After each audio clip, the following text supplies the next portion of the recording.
This is the Be the Solution live podcast. I'm Maria Quattrone, and this is Liam O'Donnell with Crowdcopia. Welcome, Liam, this morning. I'm so excited to speak with you. Thanks for having me. Yes, absolutely. We're going to dive right in so we can bring value this morning to everybody. Mhm. So tell me, what is Crowdcopia and what do y'all do? Yeah, so Crowdcopia, we're a private financial institution. We give loans for fix and flip and fix and rental properties, mostly in Philadelphia. That's where we do almost all of our business. And we're affording people that um, to get financing just to do these projects and get through the construction and acquisition of the property. And if I may, I'll go in a little bit on some of the terms that we offer. So we do 65% LTV loans. That's loan to value, and wherever the numbers of your deal fit in, we'll fund up to 100% of the acquisition and construction on a property. So that's pretty much just the basics of what we do. So let's do a scenario.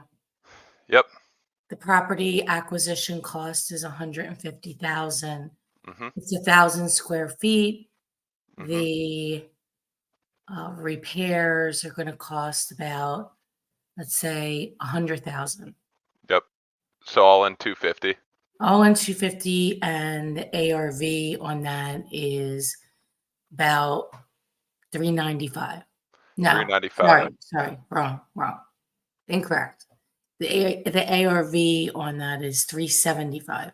375. All right. So I'm gonna break out the calculator for this one. But so basically what you do is we lend 65% of that 375, which is the ARV. So that means 243,750.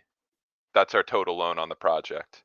So we'll always escrow the full construction. So in this case, you said that the construction was 100, right? The purchase was 150. Correct. So that leaves us funding towards closing 143,750. So that is how much we'll fund towards the purchase, and the borrower is responsible for bringing the other 6250 to close it out. So we typically write these loans at 9 months. So we do have extension options if things get held up, of course. But So what are you seeing happening right now in the market? You have 9 months. Are people completing in 9 months? yeah, so I mean, I feel like people have been there's a lot of factors involved where it's been taking longer, especially for people on the rentals side of things, because banks, when you do a rental and you want to get out of our loan, the typical route is to refi it into another long-term loan, a DSCR, a 30-year loan. Correct. And we've seen that the banks have become, in the last year or two, a lot more stringent with their underwriting requirements. So we've seen people having a tougher time getting good terms, and then maybe they'll like, oh, I want to wait for the rates to drop, because as we all know, the rates have been pretty crazy these last year or 2 years, ever since like the rates were super low in 2020, 2021. They Yeah. just skyrocketed. April But of 2022.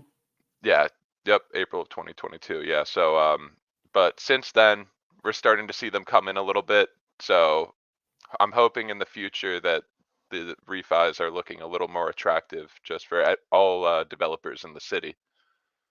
So let's just say though that this is what it is. What, that it's gonna stay where it is right now and keep going? Yeah. I don't think right now, to be fair, it's in the worst spot ever. I mean, historically, I didn't check the 30-year today, but yesterday it was at like a 6.6. Don't quote me on that though, but I mean, historically, that's not a bad rate. No, Now, it's not. So that's what now, I'm saying. That's what I'm yeah, saying. Like, this is the hand that's dealt. So how can we still do deals and make money? Right? yeah, Because everybody keeps saying like the rate. I bought my first house. And my first house, I paid I think the rate was close to 7. hmm, And I didn't care. I think it was what year was it? 2000. It was yeah, around 7. And I had an FHA loan.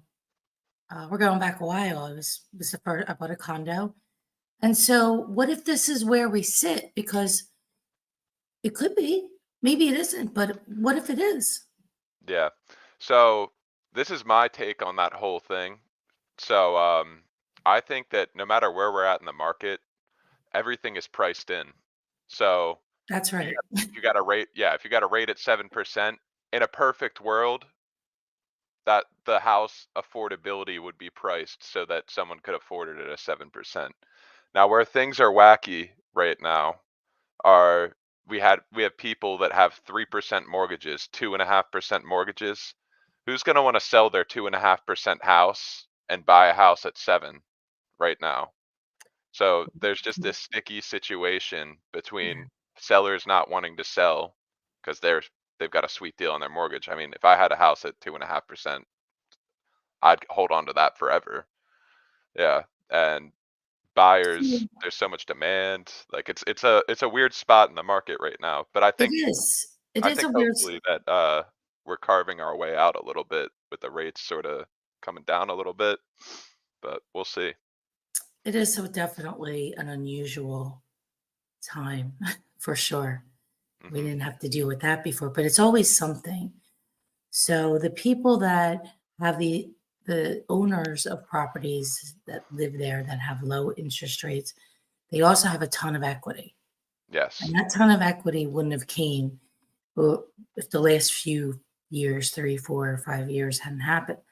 So pulling out all that equity to put down on the new property, taking the rate that you have now, and then hopefully as the rates do come down, maybe a point refinancing it because the value of real estate is going to continue to go up. Hmm. And unless you plan to stay in that house forever, um, now might be the best time to make that move before the price increases even more. And we can see statistically through data that prices do increase over time. They have, they will continue. And especially at the fact of the low amount of inventory that is currently in the marketplace will cause prices to continue to increase unless that levels out. Hmm. So it's almost like, okay, I'm going to stay in the house I don't really love. I am ready for a move up house. You have to take that, you know, a little bit of faith and a little bit of understanding where the market is and knowing that yeah, right, I didn't have this amount of equity the last time I bought, or I just bought my home for the first time. And now it's time to move up. Hmm. So it is, I think this is a market where you really need to have a strong professional by your side to walk you through it and to lead down the path to get to where you want to go, right? Be the solution. Yeah. And whether that's on the regular home buy sell or the investor side, the same thing, because the last time I checked, I always say this all the time, you make your money on the buy. So buy right, no matter what the rates are. If you buy right and you understand where the market is and where the market is going and what the proper ARV is, then you still can make money in this Yeah. current state, Hmm. right? 100%. Yeah. And at the end of the day, I mean, like a lot of these people, the developers, it's still nice to have a rental property, that's cash flowing. So even if you don't get the best, you know, front end terms, you got to put a decent amount of money down. That's a great asset to have either way. Like it's something that is worth your equity to hold a property where the market's in a state where it's looking like it's going to keep going up and appreciating in the prices. So as your property appreciates and as your tenants continue to pay rent, you're just getting equity put into the house just over the course of 10, 20 years. Like that's a great asset to have. So I, Absolutely. I think that's, and coincidentally, we've mostly been seeing from loan applications coming in, I'd say 70 to 80% of them are rentals that are people are looking to do rather than flips. I think that boils down to, a lot of things, including the cost of construction, material prices, and labor prices also have become going up and up. So those flips have been looking a little bit less attractive recently, unless of course you get a great deal on something. Right. Yeah. Yeah, there always, that's the thing in real estate. There always will be a way to make money, build equity, whether that's through flipping, burr, house hacking that people do, right? They can Mhm. buy a 2 unit, 3 unit, 4 unit. There's so many ways, with the holding property, you get cash flow and somebody pays your mortgage. Yeah. Even if I know sometimes, we took a property and we refied it and we actually have to pay the mortgage. The tenant doesn't cover it. But we also consolidated into, I believe, 10 years we have, Mhm. and we have a low rate.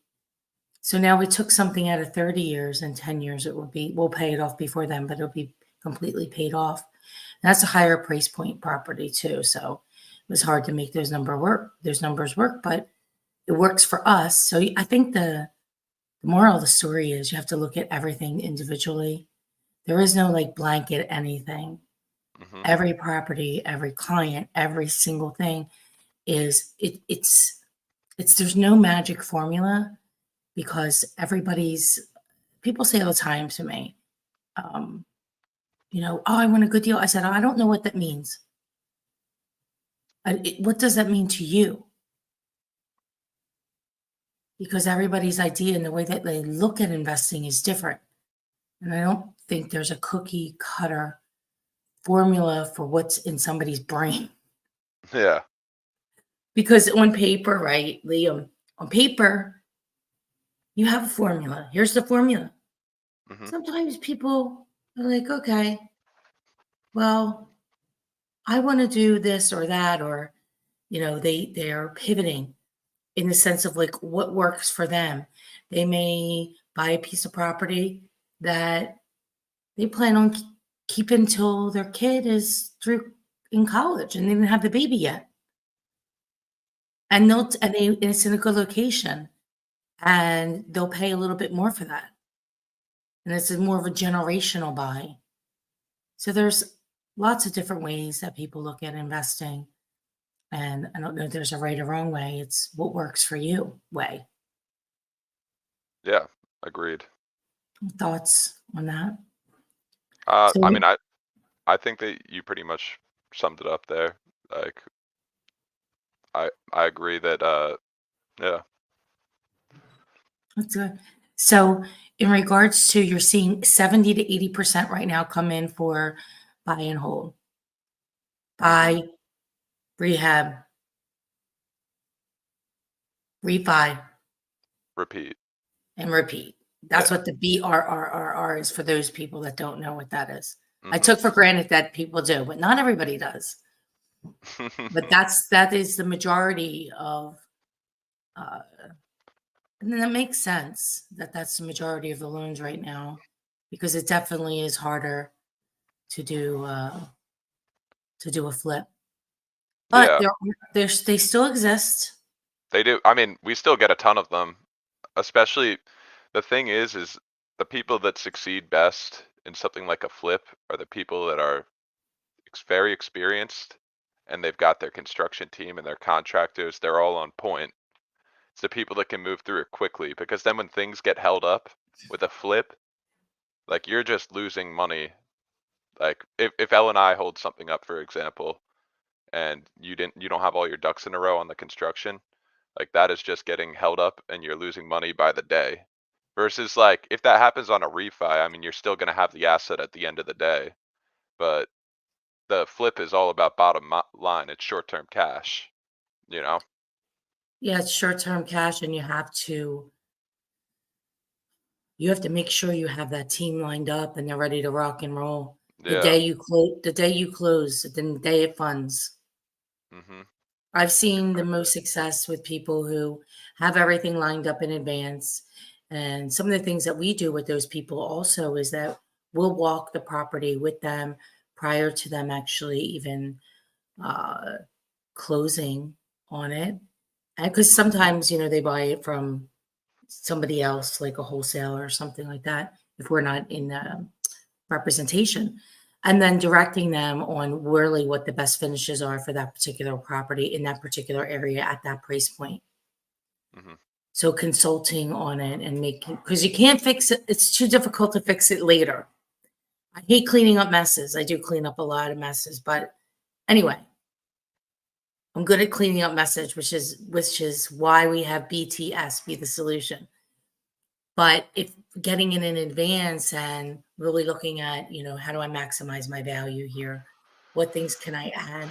I always like a wow factor. Like there's like something that, whether it's a fireplace or the island or something, in the house that will draw attention, dual color cabinets or special hardware, something that pops is really, I think it's key. And when you're doing a flip, Yeah, not too stylistic, not to any one particular taste. Because and then cost and cost effective yeah, is that's first. value engineered, Yes. Exactly. value engineered. Yeah, absolutely. Oh, Carlos does his own rehab to save on the costs. Oh, I'm looking at the comment. I mean, Tanya, Carlos, it's on there. So I think that I'm excited about 2024. Um, mhm. optimistic. Yeah, I'm definitely optimistic. I mean, after like the Fed decided to hold in late December and we started to see the rates come in a little bit. I mean, I think it's going to be great going right into the spring selling season. I think it's going to be personally, now this is all up in the air, just a guess. But I think it's going to be a great season for real estate this spring. Yes, I am very optimistic about it. I had a I had a company meeting yesterday about everybody get prepared mentally, physically, and emotionally for the spring market because you have to run fast. And the last year and a half has been, definitely much more difficult than years prior, but it is what it is. I said, you choose to be in this business, you roll with the punches or you get out. hmm So it does require more effort. You probably have more applications that you have to go through, and we have hmm to talk to a lot more people these days. And then even getting deals to stick, it's pretty crazy out there, but that's Yeah. what we do best, Yeah. right? Rock and roll. But I do believe in Philadelphia market. I know you're from Philadelphia, Liam. You went to Temple Yeah. school business. I went to Temple too. I don't know if you know that. Oh, I didn't know that. Yeah. Go Uh, Owls. yes. Dara also went to Temple. Anyways, the spring market generally breaks right after Super Bowl. So we have the Super Bowl tomorrow. Yeah. And so, like a week later or so, we generally see a big uptick in traffic. And this year, it'll be based on how many people can go ahead and pull that trigger and put their house on the market, even though they have a longer, excuse me, a, l- a lesser rate and get them to the next house. So it's like one by one, talking with people, getting them comfortable, showing them how they can do it and how financially it's not as bad as it seems it will be at the higher number Yeah.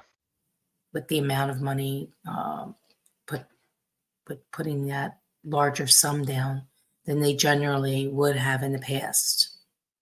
hmm So, yeah, exciting times ahead. Agreed. Yeah. Yeah, I'm actually closing on my first house very soon, so excited about that. Oh, that's excellent. Congratulations. Thanks.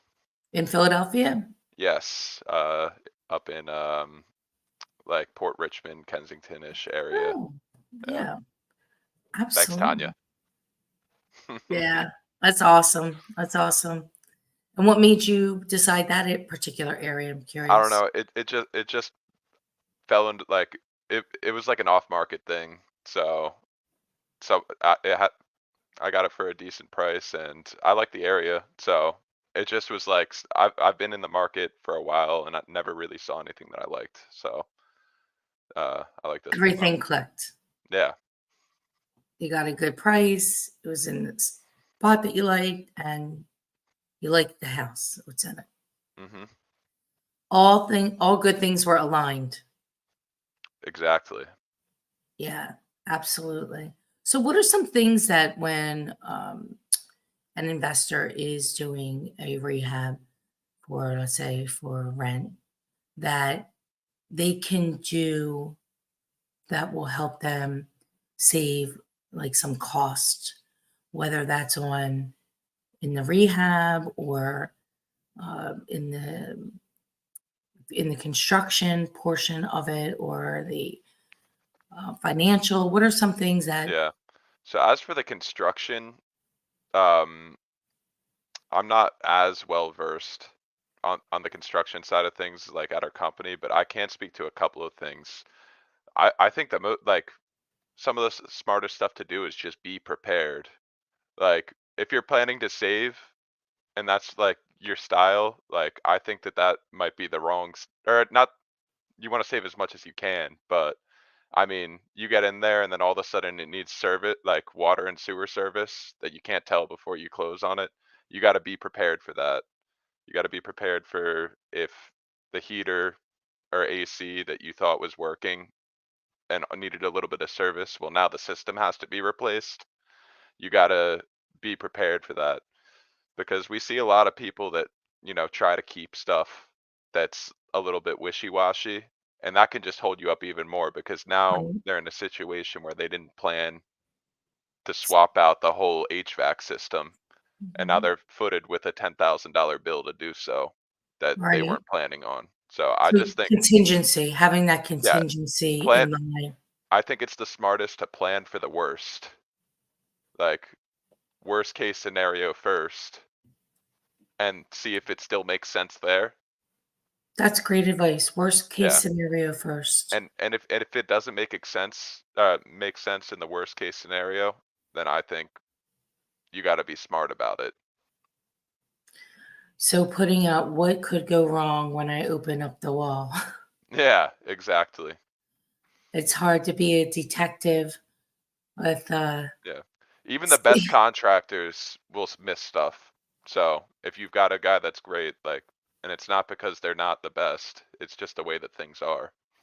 I see that sure. happen all the time. Nobody Where has last time I checked, we don't have x-ray vision, so exactly. we Yep. can't see through walls. And so I that's why I always estimate my prices a little bit when I'm looking at uh, deals for people. I always estimate a little bit higher in cost on the rehab because and if that works at the higher number, then it's good. Then you just will, have more revenue that will come in. But I'd rather be over than under. 100%. Yep. Yep. And I always do a deal in the napkin. So does it work? Napkin math. It works napkin math. Do the deal. If it doesn't, forget about it. Yeah. There'll be more houses. Hmm. There's lots of properties. You just have to be patient. That's one of the things I've noticed. Um, patience, patience, patience. Yeah. That too, waiting around to find the right deal. Because I feel like a lot of people, they're just itching, to get something done. Like, I want to get in, I want to make money, experience all this. They end up just getting themselves into a deal that didn't make sense in the beginning, you know? So patience is another great thing, I think, as well. Just waiting and sitting around and finding the right one and then moving on it, you know? Having all the ducks in line, Yep. everything ready to go. You close, it funds, you start. You Hmm. don't start, you don't start getting your stuff together after you close your fund, you start immediately. Hmm. And how quickly can you get in and out of it? Because like you mentioned, Liam, the time is money and flips more so than in any other. The quicker that you can get that back on the market and sold, the quicker you're out, you pay back Crowdcopia, And then Mhm. you already have your next one lined up. Yep, So exactly. it's like, how many can you do in a year time is based upon, well, obviously, your capacity with your construction crew, and your capacity from a financial and psychological standpoint. People forget Mhm. about the psychological part of it. There's that is a real thing. How much capacity do you have? It's Mhm. just like selling property. How much capacity do you have? How many clients can you work with? When you know what your capacity is, I think a lot of times I see people take on too much. Yeah, I agree. Peop People definitely do. It's something that everyone does, including myself. You overestimate your capability to do something. I do it at work all the time where I'm like, "Yeah, Mike or whoever, I can take this on, like, yeah, I'll help you out with this," and then all of a sudden I've got too much stuff and I can't do anything now. Just a bit of a metaphor for Yeah. me So personally, but I yeah. solved that problem. I put everything in a calendar and I work by a time block calendar. So if it doesn't fit in there, then something else has got to go. Mhm. And it's not an easy thing to do.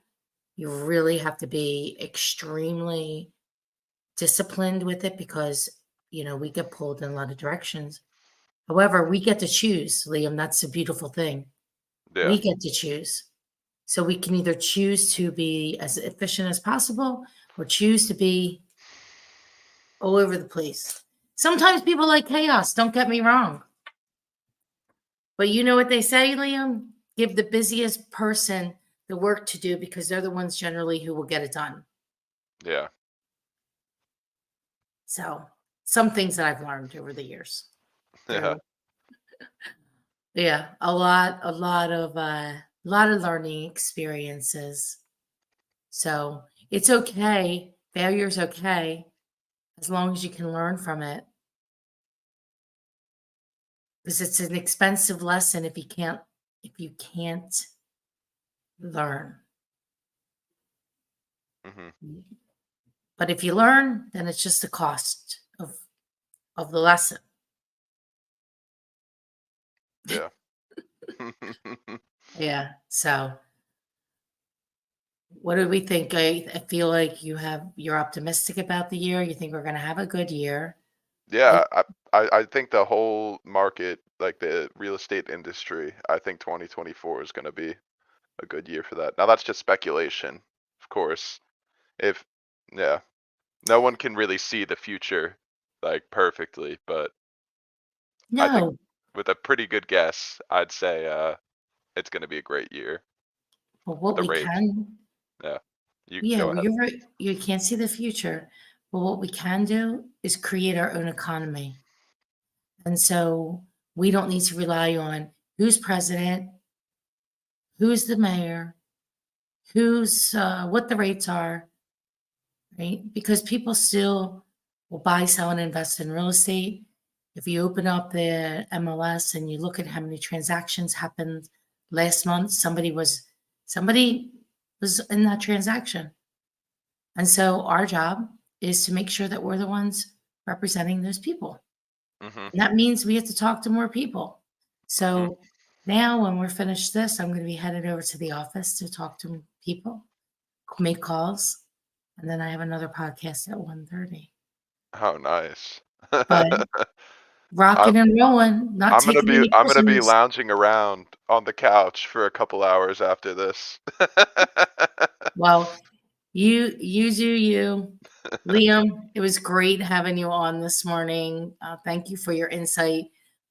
We look Mhm. forward to working with you guys more, and I'm excited. I want to do an event for real estate investors, so we'll talk about that. Absolutely. Get me with the invite. I'll be there.